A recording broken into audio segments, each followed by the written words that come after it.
What's the most important thing for your workout?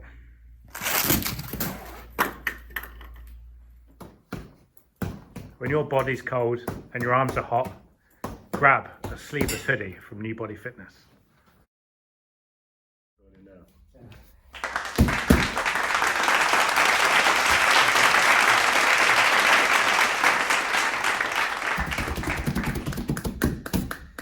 Hello! That was a big hello. It was a big hello. And welcome back to our millions of followers. And through those millions of followers, we had to do another episode. So we are now on Dumb and Dumbbell podcast episode 2. And today we have, because I've forgotten. Okay, well, first off, we're in our brand new studio. Thank you for all the support you've had in number 1. That's allowed us to buy a brand new studio. We're going up in the world. We flew on a private jet. And, you know, we're doing all right. So, today's show, we've got Zoe from ZAPT. Hold on. Okay. We forgot to mention, thank you ever so much to our continued sponsor of New Body Sleeveless Hoodies. I'm still cold, but my body is warm. So, we're good. That's all right. Sorry to interrupt. We have to mention these people. Exactly. They pay a lot of money to be They do. So, today's show, we've got Zoe from ZAPT Fitness. She's going to be talking about wellbeing and female training and a whole lot of useful stuff that you can kind of get behind. We've got a product review. We have, yeah, we got some here, but we're not going to spoil it. Hold on to what. Hold fire. We are also speaking to the lovely guys down at Prohibition Pizza. Woo! In Bridport, and they're going to be teaching us how to make the perfect dough. So we were down there earlier on. We got our hands very floury, and we're going to bring that to you so you can make that perfect pizza dough at home. And of course, we'll keep you up to date with the latest news and weather happening in your area, the lovely Weymouth and Bridport, Dorset area. Should we kick things off? Let's go for it. So now we're going to go live to our... Yeah, no, I have got confirmation. It's going live to our news report with our host, Nick Bell. Coming live from the New Body Studio newsroom with your host, Nicholas Bell, is the latest news report. I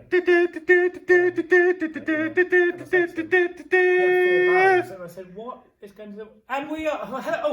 Hello, and we are live back on the New Body newsroom here from our new studio. It's great to be with you. So we've got some big news today. Our Dorset Mine campaign has come to an end, and we are pleased to say that we completed the Dorset Mine Challenge of 1,024 miles by all our team. Hey! Budget. I suppose we spent all our money on the studio. Other news from the newsroom. We're still closed. Oh, we've got a breaking weather report from our weatherman on site. It's over to you, Ross. Okay, thanks for that, Nick. So weather report today, I brought you all down to West Bay. It's glorious weather. It's got to be sand, it's got to be bucket, it's all good to go. Wait, Ross, doesn't that look like a rain cloud though? It does.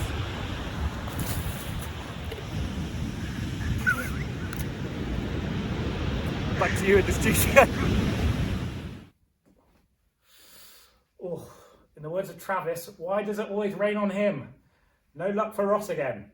So that's the news and weather today. Back to the boys in the studio. Okay, so that was another well and truly detailed news update from our host Nick Bell. Thank you for that. So we're going to swiftly move on to our first guest, which is Zoe from ZAPT Fitness, talking to her about her and her fitness journey and everything else. So yeah, over to Zoe and enjoy.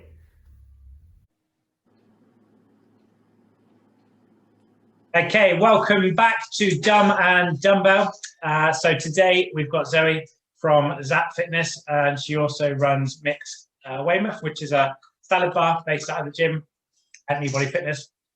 Great to have you on the show. Tell us a little bit about yourself and what your background is. So I've been doing personal training now for about 3 years.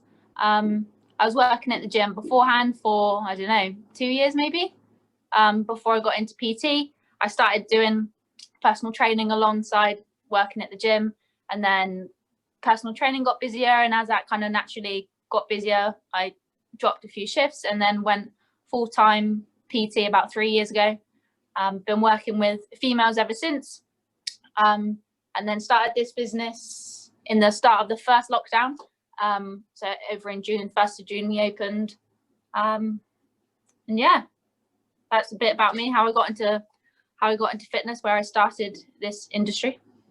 Okay. And have you got any, obviously your female training and kind of focus yourself on that side of things, but is there anything that you kind of base your personal training around, or the service that you give to your kind of clients? Is that something you base it around?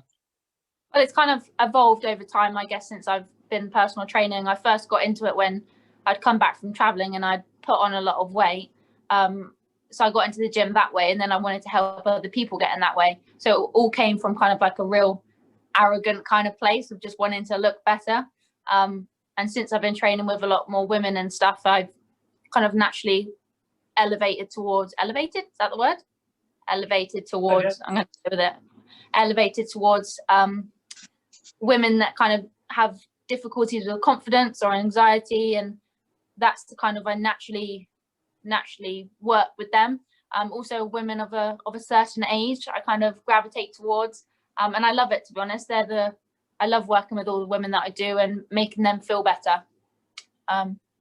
Ever since I first started training, the kind of the quote that I wanted to live by or wanted to maintain was that the weight loss or the fat loss was always a byproduct of just genuinely feeling better. So that's what I try and maintain. So would you say it was kind of clientele based that you decided that it changed for you, or did it change for you first and then kind of go on to your clients? Probably a little bit about both. Probably a bit of both. I kind of just found that I'm naturally quite good at getting things out of people. I don't know where it comes from, I don't know why, but people kind of just tell me everything that goes on in their lives, and in that sense it just makes them feel better and it has their mental clarity. So I think it's kind of a bit of both. It just naturally happened. So I suppose from there, like what have you over that time period since you kind of took that avenue with your clients and through your PT, how would you say it's kind of developed? Like, have you noticed it's become more of a prominent thing that people are talking about and using exercise?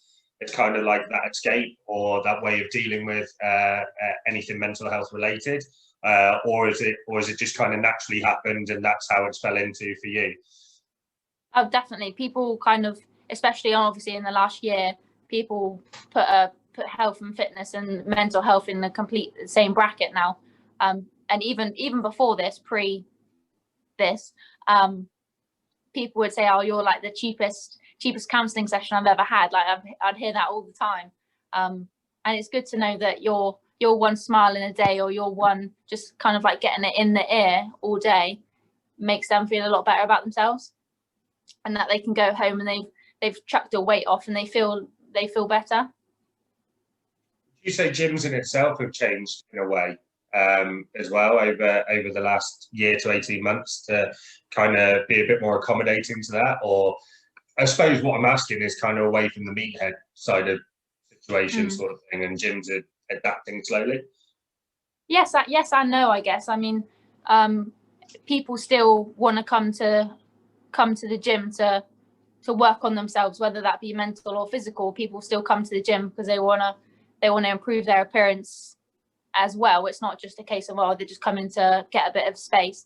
But I think people, especially in the last year, it's too easy to be able to say, I'm going to do a press up in my living room, or I'm going to do a squat at home. It doesn't work like that. People need that escape, especially in the last year where people are working from home a lot more, and you have to leave the house to go to the gym. Otherwise it's just too easy not to do it, I think. I suppose the community side of things has shown up a lot more in this last year, like people coming in. Definitely. I think, what we found from the last, or reopening again after the first lockdown, people were just just coming in just to kind of get some of that physical and contact with people, and people crave social interaction, don't they? People crave a bit of social interaction, like eye contact with somebody, and that smile can literally take them through the rest of your day. I always think I go to Aldi or any other shops available. I go to shops every morning to do kind of like stuff for mix and things like that, and the first person that you meet in your day, and you might be the first person they meet in their day, literally can just set you up for the whole rest of it. It's like when people come in through the doors, first of all, in the morning at 6:30 a.m., whoever's that person is, that will set you up for the rest of the day. So it's you. I think Nick told me a quote of once before. It's like you're the sum of the 5 most people that you surround yourself with, and I think that's definitely true. If you can ooze smiles and happiness, then it can make yourself feel better, but everyone else around you. That's good. So you've kind of been on a wellbeing mission to look after your clients over the last year to keep them on track. Yeah, definitely. For me, this year I hope would hold for me looking at trying to get more qualifications in mental health, and kind of like bridging the gap between physical and mental health, being like, because people don't want to go and sit in a room with someone else face to face talking about their problems all the time. It's quite intimidating and quite anxious as it is without talking about anything else. So being able to do that in an environment where something kind of distracts you at the same time, I think there could be a real place for that, and I would like to think that I can bring that forward in some way. So how would you feel exercise does benefit people that may have their own struggles or battles in their life? It completely releases so many endorphins, and whether you're getting sweaty from a run or you've just pumped out a PB, like that will genuinely make you feel better. And seeing the progress each time that you come in makes you feel 100 times clearer in what you want to do, and having that goal to push towards each time just allows you to have something else to focus on, not just work all the time. So was there a transition period when you decided to bring mix into the bag of tricks that you think to carry with you? Like we spoke to Kate about the whole food and mood thing. Was that kind of a way around inviting mix into your remit? Yeah, I've always been into fitness ever since I was yay high. I was throwing a ball or playing tennis or whatever. So fitness and health has always been a massive part of my life. And I've always genuinely eaten healthy. It's never been a struggle or anything like that. So, and I love mixed, like from when Nick and I went up to Bournemouth, like where the first one was. If you're ever in the area when it's open, check it out. It is a fantastic salad, and I love it and I believe in it, and so I wanted to be a part of it. And how have you felt? Obviously, I've been alongside that journey with you, but have you felt like the response from, I suppose, us launching it?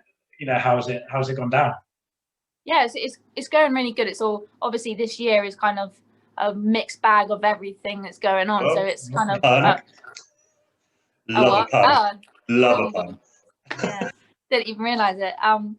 It's been a mixed bag of everything going on. So it's up and it's down and it's all like that. But generally, everyone that tries it loves it. So I think if try it, and you'll see for yourself just how greens and colourfulness, like some of the salads are so colourful, and like Kate said before, having that colour and looking at it does make you feel good, and along with all the goodness that Kate tells you about what it means. To explain it all, we'll just just put it on the plate. Exactly. So Caitlin, if you're watching, there's a place for you here. Amazing. So that's kind of well-being done. Thank you very much for your insight into that, and that's going to help a lot of people, and just hopefully just reiterate that we're all in this together, and hopefully that we just that one smile can mean a lot of goodness to people's day. So now we're going to move into our famous five. So I had to clap, but yeah, famous five. So this is our 5 questions we ask every guest who comes on our show. It's a little bit outside the box, just to get an insight into yourself and a bit entertainment. So Ross, do you want to take away number 1? Question number 1: if you wasn't in the fitness industry, what industry would you be in, and why?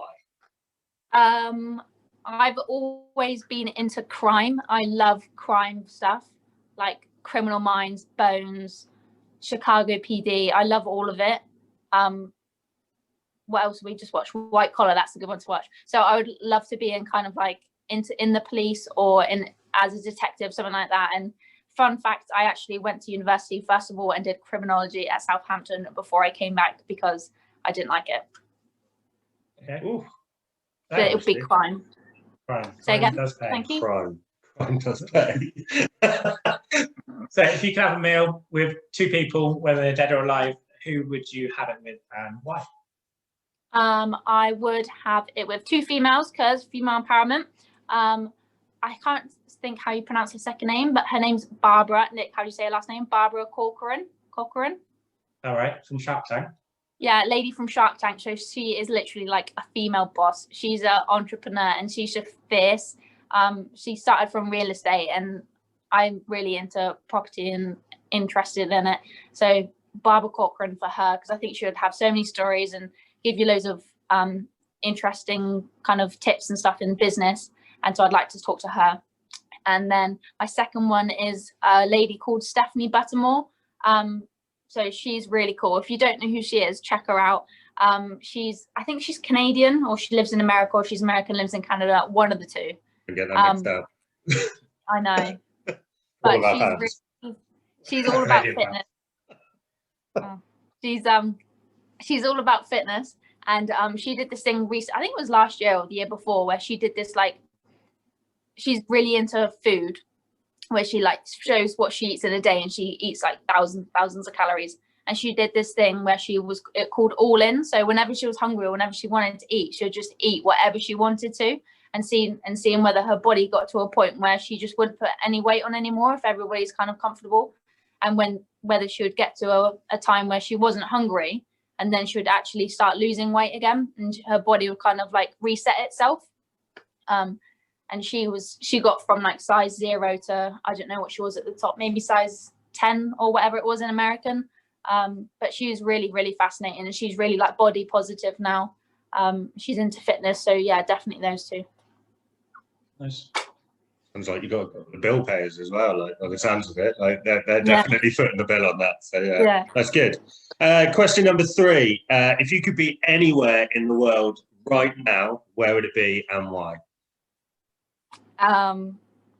Anywhere. Anywhere. Yes, literally anywhere warm. I'm really bad at the cold, as everybody that knows me will know. I really feel the cold. So anywhere that's warm right now, I would go. Literally, doesn't matter anywhere. Probably Australia, and then I can see a friend at the same time. Okay. If you could have a chat with yourself 10 years ago, what would you say to them?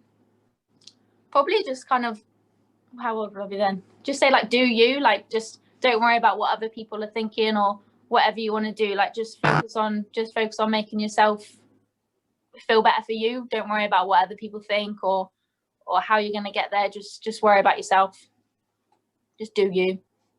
You.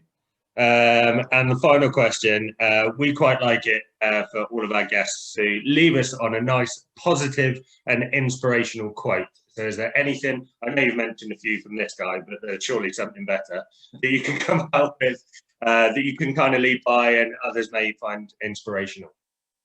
I'm not sure whether it's positive. Well, I think it's positive, but it's a really good one to live by. It's perfection is the enemy of progress. P.T. Barnum. Perfection is the enemy of progress.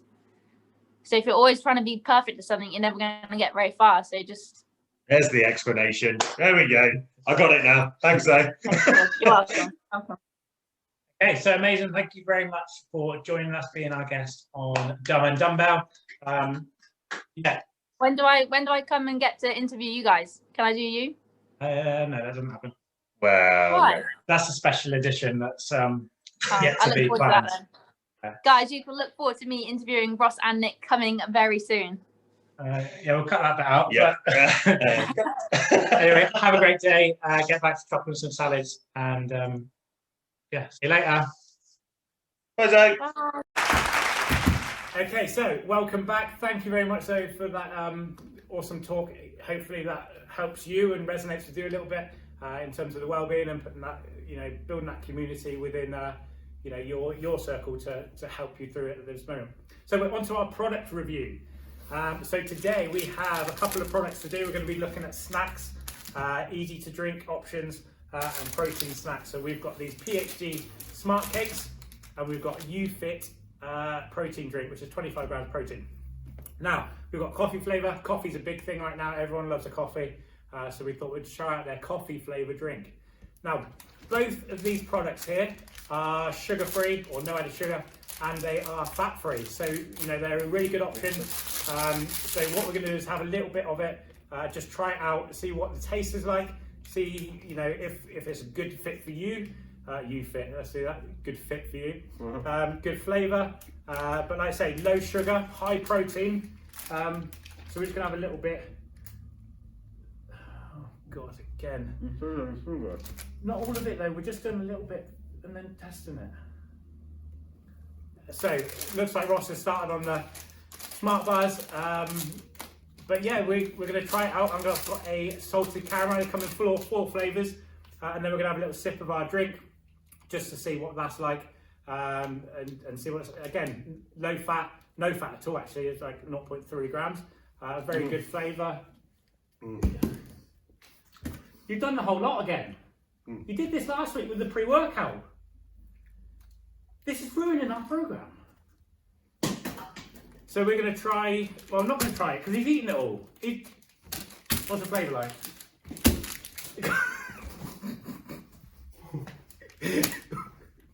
I don't even love the co-anchor. Please don't get me. That was incredible. For anyone that didn't know, this is their PhD Smart Cake with Jaffa Cake flavour. It actually tastes like Jaffa Cake, which is incredible. In fact, it's low sugar, amazing. And to try and wash it down then with a nice latte protein drink, absolutely incredible. Highly recommended. Big thumbs up from me. Yeah, guys, one of the most popular products that we do have in the shop when we have these in. Great little option, 15 grams of protein in there. In the whole thing, there's about 225 grams, 225 calories. So less than a Mars bar, but you're also going to get that good quality nutrition from the protein in there as well. Same with the drinks.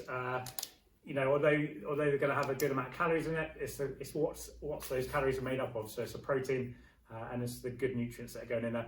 The coffee one is actually a really good flavour.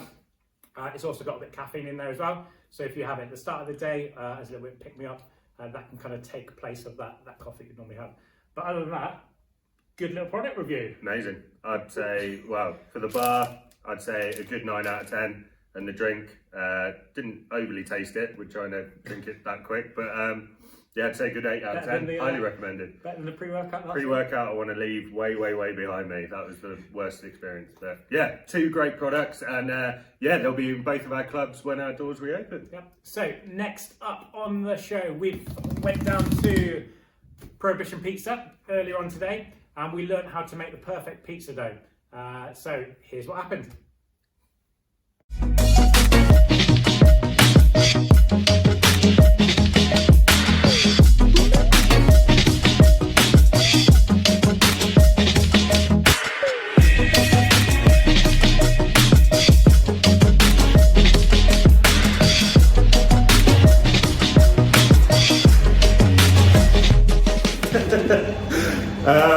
Right then guys, hello and welcome again. We thought we'd do something a little bit different this week and team up with our good friends here at Prohibition Pizza. This is Gibby, one of the owners and pizza connoisseurs and makers.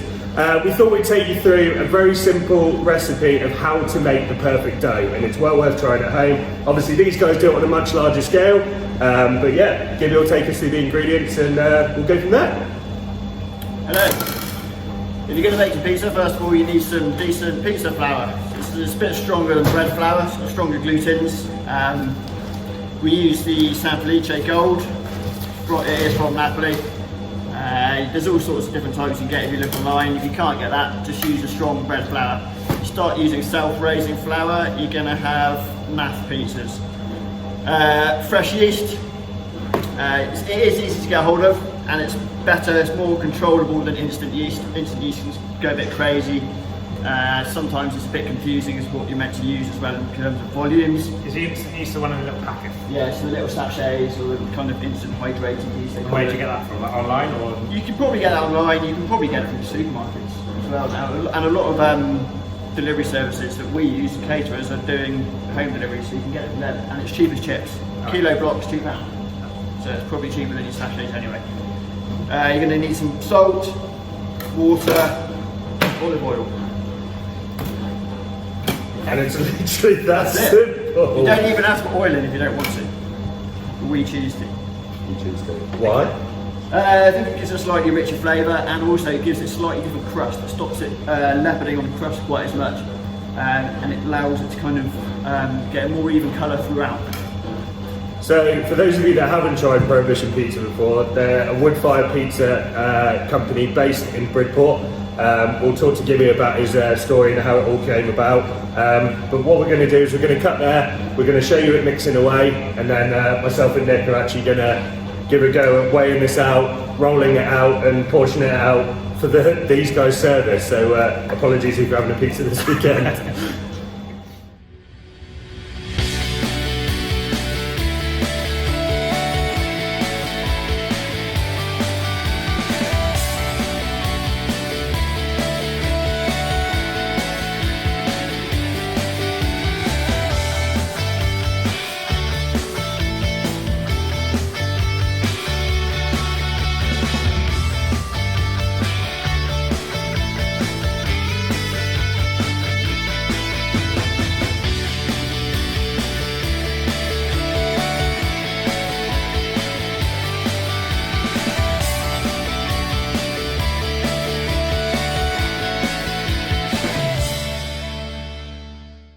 Right, so if you guys do want to give this a go at home, to make around 4 to 6 pizza doughs, recipe is as follows. You are going to need 1 kilogram of flour, 620 millilitres of water, 30 millilitres of oil, and 3 grams of salt, and 3 grams of yeast. So what we've been told is this would then go into a mixer. If you don't have a mixer at home, it's time to get out triceps and guns like this guy over the far side wearing his new body sleeveless hoodie to knead it. If you're looking to knead it, you would then do it for 20 to 30 minutes. What you're then looking for is when it comes out is a nice elasticity in the dough. We were saying about the flour, so you basically start with your flour in a circle and then make a well, is that right? Yeah, so you can pour it. I mean, to be honest, you can mix it however you want. There's no kind of hard and fast rules. So you're going to mix it, you're going to get messy, it's all going to stick to your fingers. The more you start to mix it, the more you start to work it, the more it'll all hold together in a dough. Hence we use mixers, volume, you'd end up with dough up to your elbows and it'll be horrible.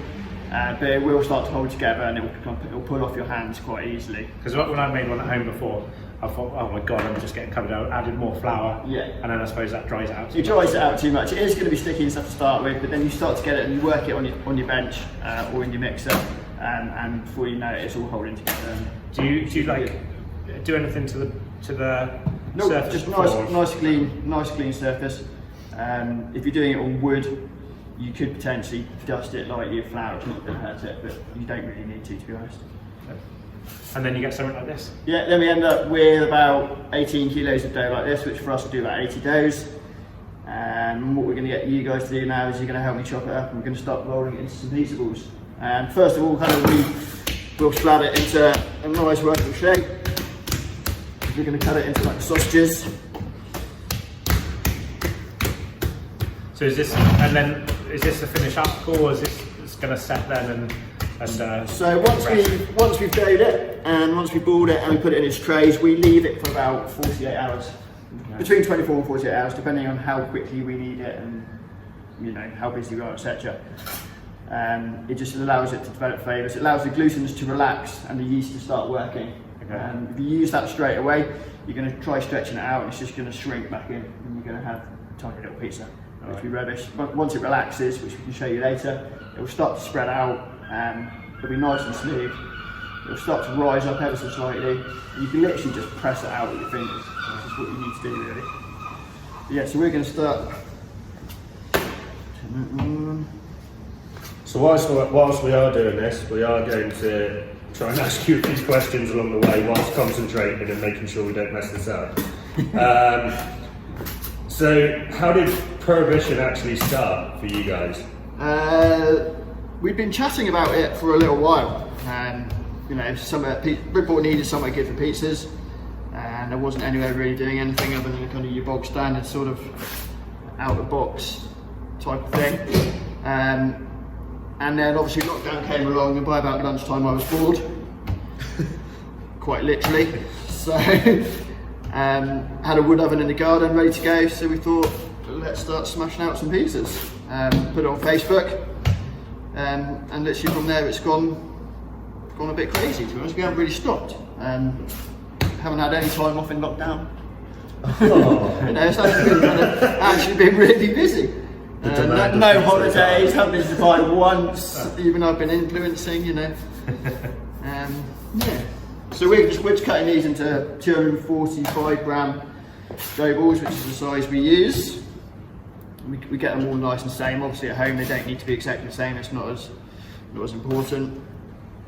We're just going to do sort of a dozen of these, and then we'll start showing you how to shape them.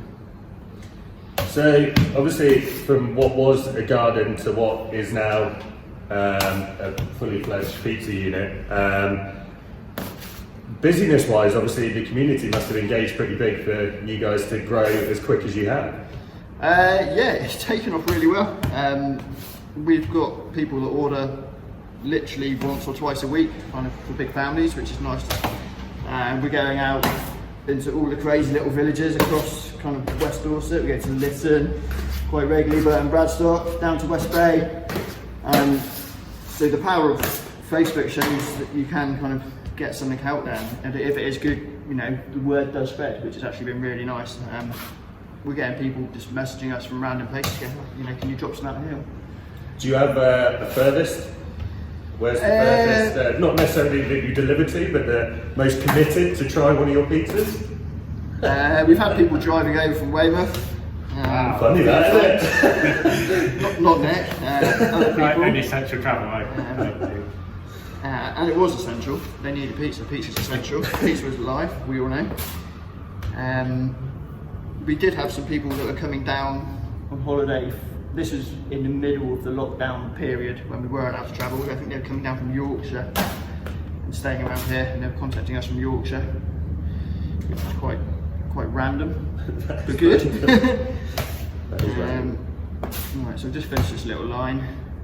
I think probably the big thing is, you know, one thing that I found was really good was the fact that you are delivering to all these small, you know, small villages outside of Bridport. So you're not just limited to, if you're in Bridport you're okay, but if you're in Burton you're kind of, you know, you haven't got the option. I mean, the fact that you're kind of arranging, because you're arranging the delivery, if you've got a few in a different place, you all go together, I take it? Yeah, that's it. So we'll kind of speak to a few people and listen, or put it on some groups, and then we'll get them all delivered, you know, at a very similar time.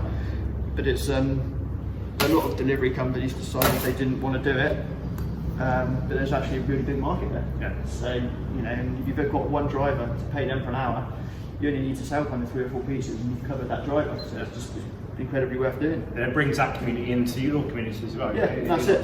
They're not just left and forgotten about. Yeah, you know, and then you do one village at 7 o'clock, another village at 8 o'clock, another village at 9 o'clock. Yeah. Before you know it, you've kind of got another driver doing a whole different load of drops that aren't in Bridport. So it works quite well. So we've got great pizza, drops to places that other delivery places won't do. What else have you been able to do as a business to keep that engagement going and keep people interested and people wanting to come back more, or at least try it as a new customer? We've been teaming up with different companies, different local companies that are really nice names. So we did a collab with Dark Red, we did some drinks with them. We've got some more coming up. We're going to do a curry one soon, maybe even this weekend, possibly next weekend. Just keeps it changing. We interact with their customers, and it's almost like sharing the community again, like you're saying. It's people bringing their trust from one company to another, which has been really nice again. So we've just been doing a bit of that.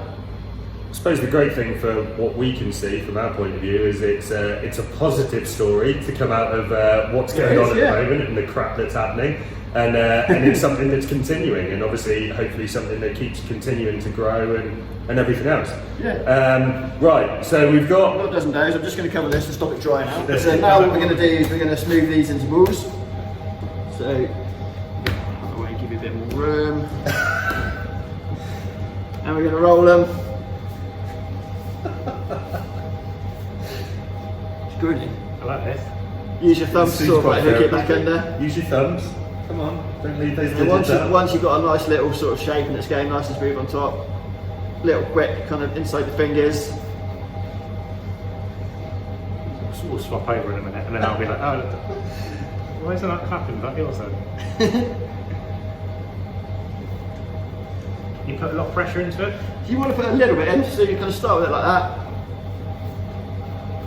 And roll it round, so rolling it along the length of your thumbs. It's a weird movement. What I do is I'll start them off and then I'll pass them down. So it starts to get quite smooth, and then you just want to sort of finish it off, tighten it up. You'll feel it. You feel the dough getting tighter, where you're kind of reactivating the gluten. Oh yeah, I've got it. It's tight. Bosh. And then we'll put them in this tray. You've got 2 days to sort of relax. Okay, this way. So for those people that haven't tried one of these incredible pizzas, just looking at your menu now, you've got quite an array of different toppings, different names, obviously accommodating for vegetarians and vegans as well, which is great. Would you say you've got most popular pizza? Margarita is always popular, but a classic margarita is really good. My favourite is the Johnny Cash. The smell of the hot sauce and the cheddar when it comes out of the oven will change your life. It's absolutely amazing. So just to go through the idea of the margarita for those that can't actually see the menu. So everyone just thinks margarita is essentially tomato base and cheese, which is technically right. The difference between what these guys are doing is the cheeses that they're using. So there's cheddar on there, there's parmesan, there's buffalo mozzarella, and there's even a pesto that goes over the top. So it's kind of taking that margarita to the next level, which I find quite interesting. And the other one that Gibby was mentioning, Johnny Cash, it's got chorizo and duya. What's nduja for those people that don't know? It's a spiced pork meat, so it's got a bit of pork meat, pork fat, loads of spices, paprika, cayenne, garlic, and it's a really kind of flavourful, like pork paste almost. You can have it raw, you can have it cooked, and it sort of melts. Really nice. Amazing. So yeah, chorizo, nduja, jalapenos, cheddar, mozzarella, sriracha, and a bit of oregano over the top. Sounded great. Nick, you've had a couple of these, I know you have. Your particular favourite? What have you come across that's kind of stood out? Don't word it wrong. The Big Tony, that's the one that's to go for. Yeah, Big Tony, pepperoni, sunblush tomatoes, ham, buffalo mozzarella and parmesan. Sounds pretty good.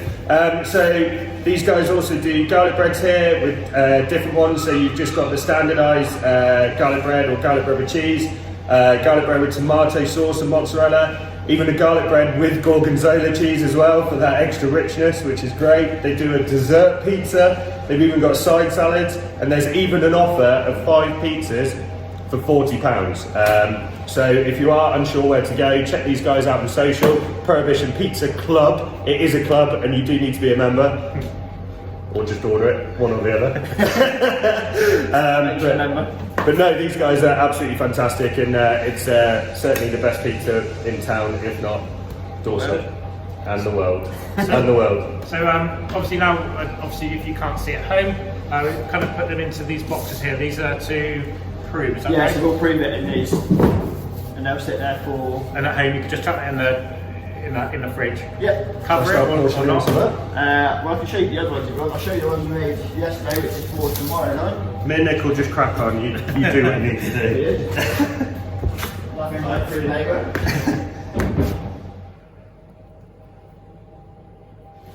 So these ones are kind of halfway through their proving. We'll leave them for another day. They'll spread out a little bit more, grow a little bit more. And just before we use them, we will bring them up to slightly warmer room temperature, slightly warmer than here. We'll probably get them to about 15 degrees for an hour or so, just to really get the yeast working just before we use them. The gluten will be nice and soft, so when we spread it out, it'll literally just be a question of kind of just pushing it with your fingers almost. You won't have to fight the dough at all. Yeah. Okay, so now we've got to the point where the dough's kind of set to rest. It's been in the fridge for a couple of days at home. What's the next step? First step is obviously you get your oven ready. So we've got a nice wood oven behind us. If you haven't got a wood oven, you can get your oven at home, get it up literally as high as you can. So we're talking about 250 degrees. It will smoke a little bit. Open the windows. If your smoke alarms or anything like, you know, my one at home, it goes a bit mental as soon as you even look at the grill. So yeah, get your oven on as high as you can. Get the windows open. Leave it kind of until it is up to temperature. And once you've got your dough, take it out of the fridge. It's been out of the fridge for a couple of hours, so it's come up to room temperature. It will get soft, so you don't want to start kind of trying to handle it too much. You certainly don't want to knead it again. As soon as you knead it again, you're going to have a nice tight dough again, which is what we're trying not to get. Find a surface or your wooden board, get some semolina, or if you haven't got semolina, get some flour. Semolina is just, it's a coarse kind of style of flour, effectively. It's like yellow flour, yeah. And it acts like ball bearings underneath it, so it kind of rolls it nicer. If you get flour on it, sometimes you get big wedges of it stuck underneath. So when you cook it, you kind of get a nice flour bottom mouth, which isn't particularly nice. And then, yeah, so we get a nice pile of semolina on your worktop, and you slowly, basically, you're going to stretch it into a pizza shape. We can't show you these ones because obviously these haven't relaxed just yet. But you're going to press it. You want to press it and kind of just stretch it out into a shape. Obviously, when you're having it at home, it doesn't matter what shape it is. Just get it in the oven. It's going to taste 20 times better than the ones you buy from shops. You can press it into a tray if you wanted to cook it in a tray. Do you need to do all the spinny thing in the air, or can you You just don't need to do that. That's sort of, you know, that is a way of stretching it. If you want to get fancy or if you want to get the kids involved, crack on with it.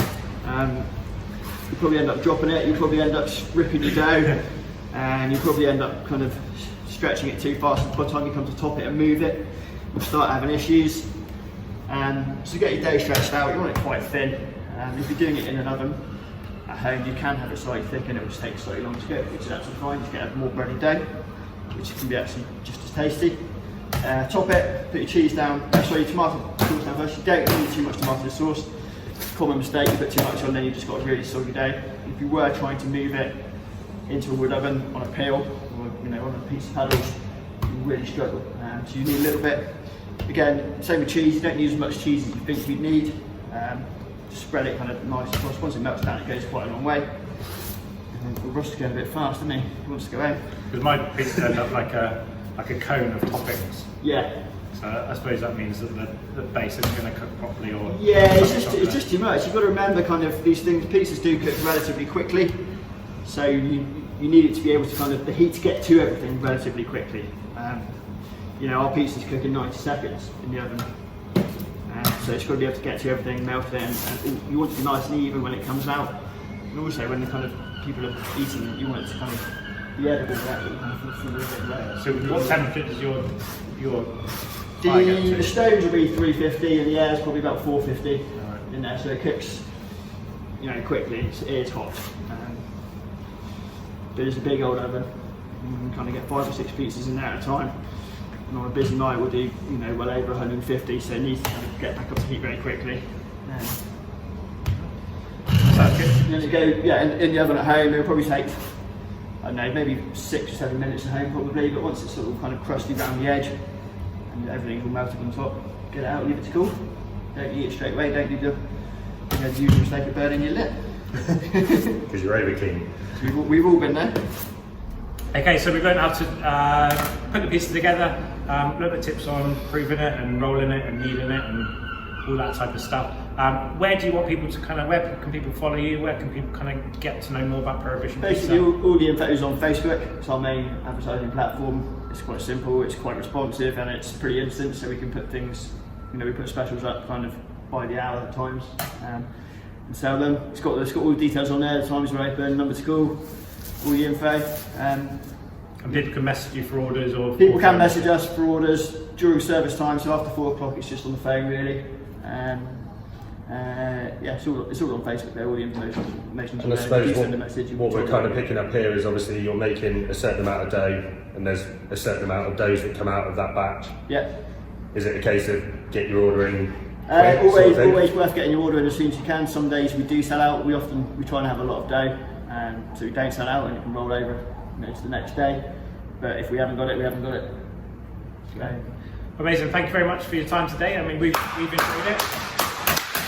We'll be having pizza. Don't we, we'll put an applause over the top of that. Yeah, thank you very much for inviting us down. Yeah, totally. No, massive thanks to Gibby and unfortunately Brad, the other one's not here, but huge thanks to these guys, and we're going to have pizza this weekend. Fueling up, isn't he?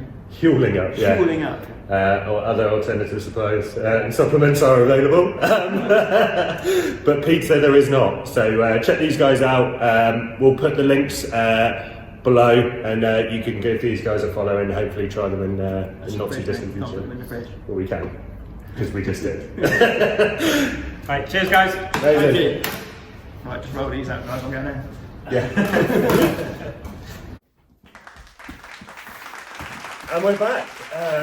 Huge thanks to Gibby and the guys down at Prohibition for allowing us in there and giving it a go and getting hands on. As we said, massive apologies for anyone who may be having a pizza this weekend. The dough has been rolled by myself and Nick, so it could be all sorts of shapes, sizes and everything else, but they're still incredible. Another really positive story that's coming out of what is tough times at the moment, to know that you can literally make something from very little and now make it a fully fledged established business within your community. So huge well done to those guys for doing what they've done. Yeah. But yeah, that's episode 2 done. Dumbbell. Thank you very much for watching. You know, a bit of a final thought. I'm going to go with that final thought. Pressure creates diamonds, and I think that's a nice little outro to what Prohibition have done. They've taken that pressure of things not working completely in their favour and creating something really good out of it. And hopefully that's what we're doing. We're creating a diamond right now for our thousands and millions of followers right now. So thank you very much for watching. Hope it helps us. Yeah, certainly does. Join us again next week. We've got 2 more amazing interviews lined up for you, and more terrible things coming from myself and Nick. So please do tune in. Your comments are everything. Please get behind it and share it out. We're out to do this for a bit of laughter, a bit of fun, but some serious notes along the way as well. So thanks for tuning in. We look forward to seeing you again, and join us again next week. Ciao for now. Bye.